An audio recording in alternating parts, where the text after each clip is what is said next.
Kebakaran sejumlah kapal terjadi di dermaga timur Pelabuhan Pelindo Tegal sejak Jumat dini hari. Diperkirakan ada 10 kapal ikan yang hangus terbakar. Sementara ABK kapal yang luput dari kobaran api berusaha memindahkan kapal mereka ke tempat yang lebih aman. Dari keterangan saksi, api muncul dari salah satu kapal lalu merambat ke kapal di sebelahnya.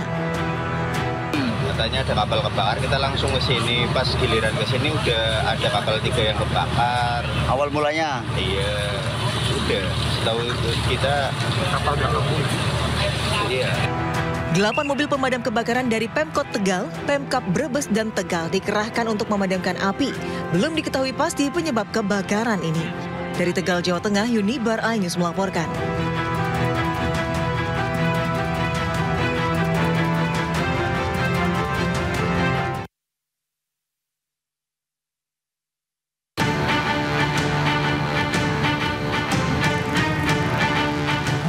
Bus ini terguling di trotoar jalan usai menabrak pembatas jalan Yosudarso, Jakarta Utara.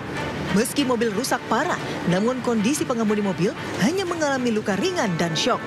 Insiden kecelakaan terjadi usai pengemudi yang baru saja pulang berlibur dari kampung halamannya di Ciamis, Jawa Barat, hendak menuju ke kantornya di kawasan Duren Sawit, Jakarta Timur. Habis nyelip mobil. Kan kalau kita ke bawah nggak bisa. Tujuan saya kan ke Duren Sawit ya Bang. Oh iya. Iya, kalau ke bawah kan nanti harus belok kanan Bang, nggak bisa lurus. Pas saya ngambil kiri kena trotoar. Oh, jadi nggak lihat ada trotoar di sana. Iya Bang. Kasus kecelakaan ini ditangani polisi dari unit laka lantas Polres Jakarta Utara. Dari Jakarta, Miftahul Gani iNews melaporkan.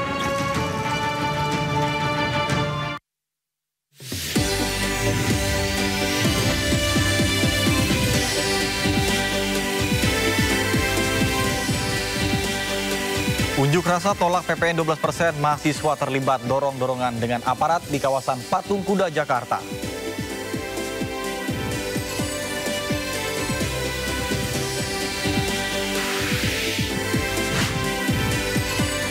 Sebabkan pengunjung resah, sejumlah juru parkir liar di kawasan Kebun Binatang Bandung diamankan polisi.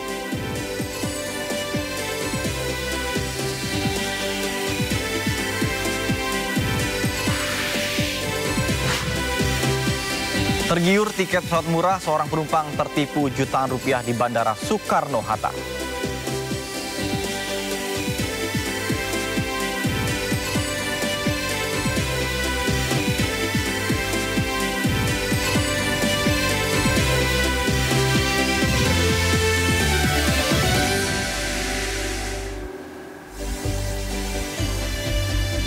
Halo pemirsa, Sindo Malam hadir dengan beragam informasi terkini tanah air serta mancanegara. Bersama saya Nata Arman, inilah Sindo Malam selengkapnya.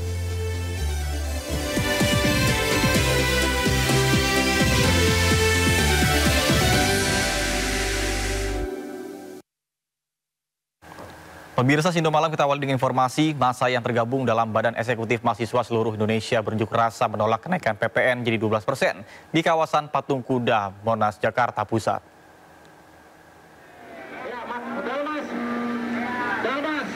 Hingga lewat dari batas waktu penyampaian pendapat pada pukul 6 sore, pendemo masih memadati kawasan Patung Kuda. Polisi pun meminta para mahasiswa untuk membubarkan diri. Negosiasi yang alot antara polisi dan mahasiswa sempat terjadi karena mahasiswa masih tetap untuk bertahan. Polisi pun membubarkan pendemo dengan menggunakan water cannon. Dalam aksinya, ratusan mahasiswa ini menolak kenaikan PPN 12% yang akan diberlakukan pada 2025 mendatang. Silakan sambil maju terus, sambil maju terus.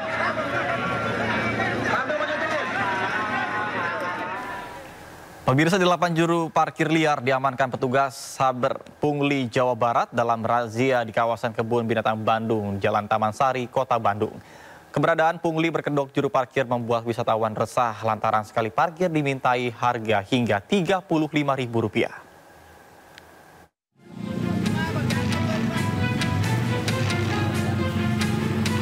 Sejumlah juru parkir ilegal ini diamankan tim Satgas Saber Pungli di kawasan Kebun Binatang Bandung, Jalan Taman Sari, Kota Bandung. Meski mengelak sebagai juru parkir ilegal, petugas tetap mengamankan mereka dan langsung diminta masuk ke dalam mobil patroli. Terdapat 8 jukir ilegal yang diamankan dan dibawa ke Sekretariat Satgas Saber Pungli Jabar untuk dimintai keterangan. Tidak hanya mengamankan juru parkir ilegal, petugas juga menyita sejumlah barang bukti berupa uang dan peluit. Menurut petugas, modus para jukir ilegal ini dengan mengarahkan pengunjung kebun binatang untuk parkir kendaraan di atas trotoar Jalan Taman Sari. Bahkan pengunjung pun langsung diketok harga untuk membayar parkir hingga Rp35.000. Petugas juga menyebut razia digelar sebagai bentuk tindak lanjut adanya laporan pungli terutama kepada pengunjung yang hendak ke kebun binatang. Saat ini pihaknya tengah mengembangkan aliran uang yang disetorkan dari hasil dari pungli tersebut. Oknum-oknum yang melakukan tindakan kegiatan pungli ini memanfaatkan jalan trotoar yang ada di seputaran Bandung Zoo, sehingga ini akan mengakibatkan ketidaktertiban dan kemacetan lalu lintas. Pihaknya menegaskan akan terus menertibkan pungli parkir liar terutama di kawasan wisata. Pasalnya pungli ini dinilai berdampak pada kunjungan wisata terutama di masa libur saat ini. Dari Bandung, Jawa Barat, Ervan David, iNews melaporkan. Tergiur harga tiket pesawat murah, seorang penumpang tertipu jutaan rupiah di Bandara Soekarno-Hatta, Tangerang, Banten. Dirinya baru sadar tertipu saat akan berangkat menuju kota tujuan, lantaran tiket yang dibelinya dari seseorang tidak dapat digunakan karena palsu.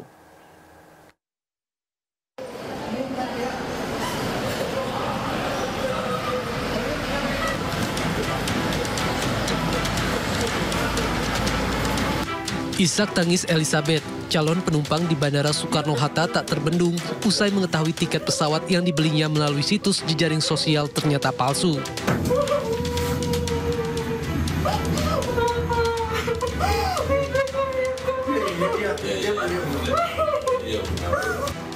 Korban hendak pulang ke Medan, Sumatera Utara, lantaran orang tuanya meninggal membeli tiket pesawat di media sosial.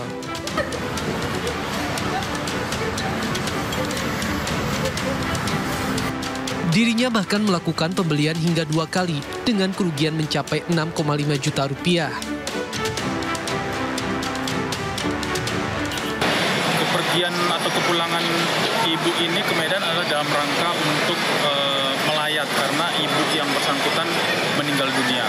Sehingga pada hari Selasa pagi yang bersangkutan mencoba mencari tiket untuk Medan, kemudian sudah melakukan transfer kepada rekening yang dituju, tetapi kemudian tiket itu fiktif. Mengetahui hal ini, pihak Polresta Bandara Soekarno-Hatta berinisiatif membelikan tiket untuk korban lantaran korban sudah kehabisan uang akibat tertipu. Dan banyak terima kasih buat Kapolres yang sudah membantu saya bisa kembali ke Medan. Saya sangat mengapresiasi bapak-bapak polisi yang sudah membantu saya yang ditimpa kemalangan. Saya sangat bangga dengan Kapolri sudah menunjukkan kepada saya masyarakat yang lagi kesusahan, ternyata bapak-bapak Kapolri membantu saya. Terima kasih banyak Bapak Kapolres dan semua pihak yang sudah membantu saya pada hari ini. Sekali lagi saya mengucapkan banyak terima kasih, Tuhan memberkati.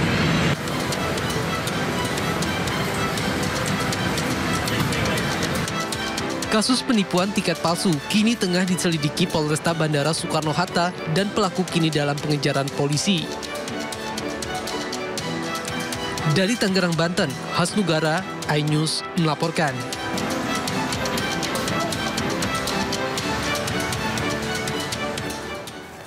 Pemirsa, kawasan Malioboro, Yogyakarta terus dipadati oleh wisatawan. Mereka mengaku senang mengunjungi Malioboro karena menjadi ikon wisata ternama Yogyakarta.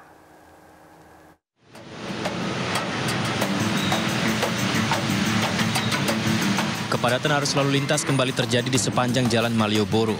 Padatnya arus lalu lintas di Malioboro terjadi dari Taman Parkir Abu Bakar Ali hingga area 0 km di depan Istana Presiden Gedung Agung.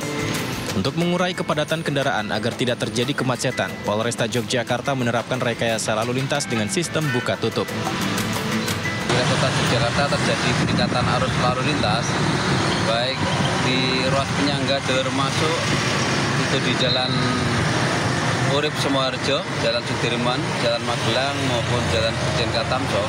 Kemudian juga terjadi kepadatan lalu lintas ketika sore hari di seputaran Gumatan, Tugu, Malioboro, dan Kraton.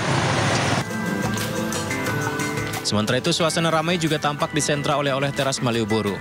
Para wisatawan pun mengaku senang bisa mengunjungi Malioboro karena menjadi ikon wisata ternama Yogyakarta. Sengaja, karena kan liburan anak-anak sekolah ya. Jadi kemarin kita udah dari Madiun, terus baru kemarin itu nyampe sini Jogja. Kenapa milih Malioboro? Karena ikoniknya Jogja ya di Malioboro ya.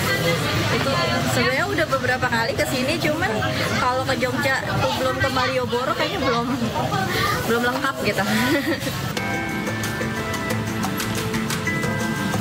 Hubungan Daerah Istimewa Yogyakarta memperkirakan lebih dari 9 juta wisatawan masuk Yogyakarta selama musim liburan Natal dan Tahun Baru. Dari Yogyakarta, Heru Trijoko, iNews melaporkan.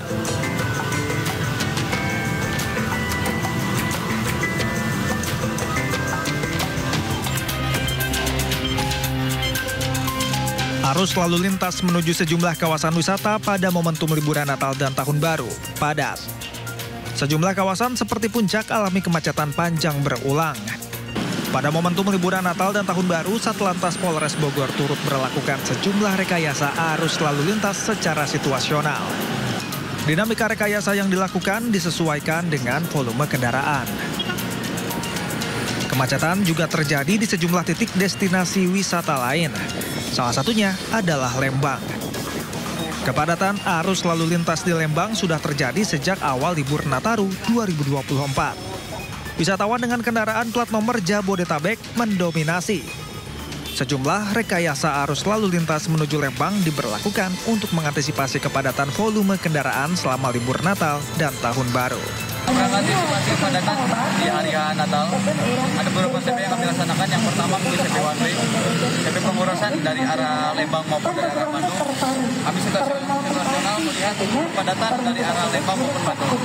Lalu pembatasan kendaraan besar dan truk yang masuk ke wilayah atau jalan Pulau Maturi tidak ada seluruhnya yang masuk ke Maturi. Kami arahkan seluruhnya mengarah ke Kota Bandung. Kemacetan dengan tingkat kepadatan yang tinggi sempat terjadi di sejumlah titik pada libur Natal dan Tahun Baru 2023. Bahkan, sejumlah netizen membagikan video kemacetan horor di laman media sosialnya. Crazy Rich Surabaya Budi Said divonis 15 tahun penjara dalam kasus korupsi manipulasi pembelian emas Antam. Sindo Malam akan segera kembali, tetaplah bersama kami.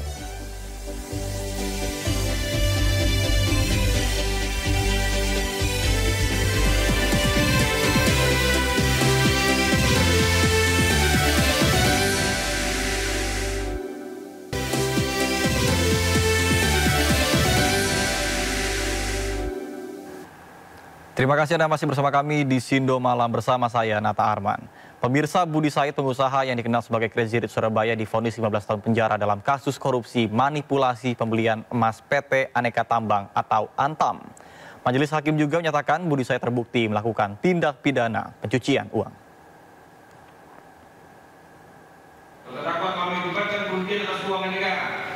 Tindak pidana korupsi dilakukan Budi bersama-sama dengan broker emas, Eksi Anggreni, dan mantan General Manager Unit Bisnis Pengolahan dan Pemurnian Logam Mulia PT Antam, Abdul Haris, dan sejumlah para pegawai PT Antam. Selain pidana 15 tahun penjara, Majelis Hakim juga mendenda Budi Said sebesar 1 miliar rupiah, subsidiar 6 bulan penjara. Tidak hanya divonis bersalah karena korupsi, Budi Said juga terbukti melakukan tindak pidana pencucian uang. Majelis Hakim juga menjatuhkan pidana tambahan berupa uang pengganti berupa emas seberat 58,8 kg dan denda uang sebesar 35,5 miliar rupiah. Sebelumnya jaksa menuntut Budi Said divonis untuk 16 tahun penjara dan membayar denda dan mengembalikan emas seberat 136 kg karena dinilai telah merugikan keuangan negara sebesar 1 triliun rupiah.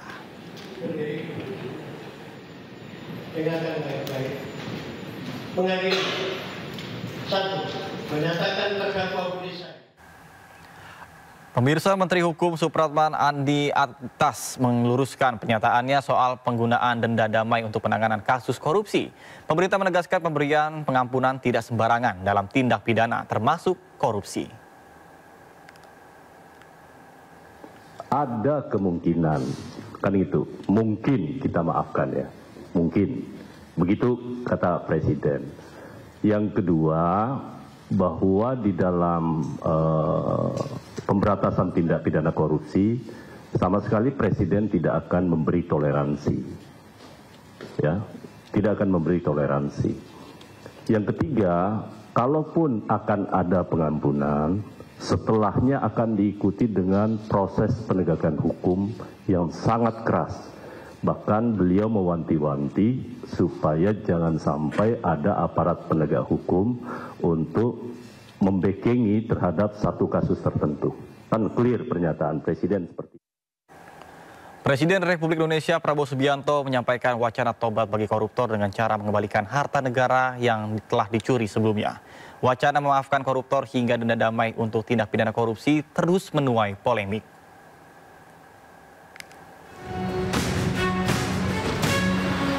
Di hadapan mahasiswa Indonesia di Al-Azhar, Kairo, Mesir, Presiden Prabowo Subianto mengaku hendak memaafkan para koruptor jika mereka mengembalikan uang yang dicuri dari rakyat. Tak menyatakan jumlahnya, Prabowo justru mengaku hendak memaafkan para koruptor dengan syarat tertentu. Memberi kesempatan untuk tobat. Hai para koruptor atau yang merasa pernah mencuri dari rakyat, kalau kau kembalikan yang kau curi, ya mungkin kita maafkan. Tapi kembalikan dong. Nanti kita beri kesempatan. Cara mengembalikannya bisa diam-diam supaya nggak ketahuan. Mengembalikan loh ya. Tapi kembalikan. Sementara Menteri Koordinator Bidang Hukum, HAM, Imigrasi, dan Pemasyarakatan Yusril Iza Mahendra mengatakan rencana ini merupakan strategi pemberantasan rasuah dengan menekankan pada pemulihan negara. Yusril mengatakan Prabowo sebagai kepala pemerintahan dan kepala negara memiliki kewenangan memberikan amnesti dan abolisi terhadap tindak pidana apapun, termasuk tindak pidana korupsi. Nah, jadi kalau misalnya Pak Prabowo mengeluarkan amnesti dan abolisi terhadap orang yang masih dalam proses hukum diduga melakukan korupsi atau orang yang sudah divonis bersalah melakukan korupsi, Presiden bisa memberikan abolisi, bisa juga memberikan abolisi jadi perkaranya tidak dituntut, atau Presiden memberikan amnesti sedang sidang ataupun diadili ataupun juga tidak akan dituntut. Itu bisa terjadi. Jadi kalau itu dilakukan, maka ketentuan tentang bahwa meskipun mengembalikan kerugian negara tidak menghapuskan sifat pidananya, itu kalau diberikan abolisi amnesti, ya perkara itu selesai. Nah, lebih tinggi itu di Panglima. Sementara mantan Menko Polhukam Mahfud MD mengkritisi rencana Presiden Prabowo yang akan memaafkan koruptor asalkan kembalikan uang yang telah diambil kepada negara. Menurut Mahfud, Prabowo akan kesulitan dalam mengetahui jumlah uang yang telah digarong para koruptor. Menurut Mahfud, untuk mengetahui jumlah uang yang dikorupsi harus melalui pengadilan. Kalau salah kaprah itu biasanya sudah dilakukan, terbiasa meskipun salah. Ini belum pernah dilakukan kok. Mana ada korupsi diselesaikan secara damai? Itu korupsi baru, namanya kolusi. Kalau diselesaikan secara damai, dan itu sudah sering terjadi kan? Diselesaikan diam-diam antar penegak hukumnya yang ditangkap. Kalau menyelesaikan diam-diam kan banyak tuh yang terjadi.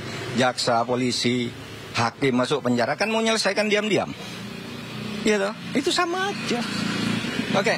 Pak, tapi dikit Pak Andi Aktas kan ada menyinggung sedikit soal turunan dari Undang-Undang Kejaksaan. Berarti ini apakah ada keterkaitan akan ada? Ya itu. Yang saya katakan tadi itu menyebut Undang-Undang Kejaksaan itu salah. Undang-Undang Kejaksaan itu mengatur tentang itu di dalam pasal 35 yang menyatakan bahwa dalam hal-hal tertentu Jaksa Agung boleh menerapkan denda damai di mana sebuah kasus itu tidak diadili asal ada perdamaian tentang jumlah yang dibayar. Itu pasal 35 menyebut bahwa itu hanya untuk tindak pidana ekonomi. Lihat aja pasal 35 itu tindak pidana ekonomi itu ada 3. Kepabeanan, perpajakan, dan apa tadi? Dan bea cukai. Hanya itu yang boleh. Kalau korupsi lain tidak boleh, tidak pernah ada dan tidak boleh ada. Tapi terserah aja, nanti lihat aja akibatnya akan lari semua orang koruptor diam-diam kalau mau ketahuan baru ngelapor, minta damai dan kita tidak tahu siapa yang mendamaikan, kan gitu. Sementara Kepala Pusat Penerangan Hukum Kejaksaan Agung Harli Siregar mengatakan, denda damai tidak bisa diterapkan untuk menyelesaikan tindak pidana korupsi. Menurut Harli, denda damai ini hanya bisa diterapkan untuk penyelesaian tindak pidana ekonomi. Sejumlah peristiwa internasional sepanjang tahun 2024 akan kami hadirkan usai jeda dalam Beragam Peristiwa 2024. Sindo Malam akan segera kembali, tetaplah bersama kami.